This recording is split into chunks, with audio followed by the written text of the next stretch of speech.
Hello and welcome to Minute to Master, where you can master a skill in 60 seconds or less. Today's topic is the toolbar in Google Meet. So let's get started.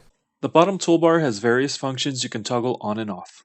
The bottom left arrow will show you all of the details regarding the video conference room, including the name, the link, and any file attachments that were assigned from Google Calendar. Hit the microphone or video button in the middle of the toolbar to turn them off and on. The middle button will end the call immediately. The Turn on Captions button will directly transcribe what is spoken into the caption bar on the bottom.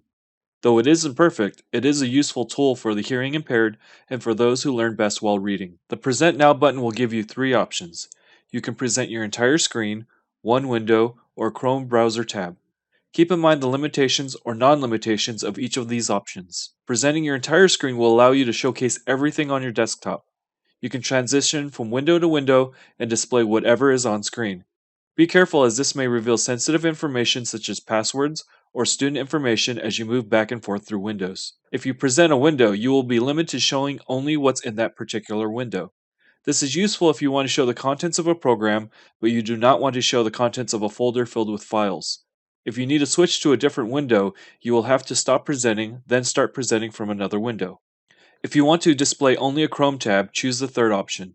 This option works really well if you want to type in passwords, but you don't want to do it on screen. For example, you want to sign into Netflix for the first time and it asks for your password.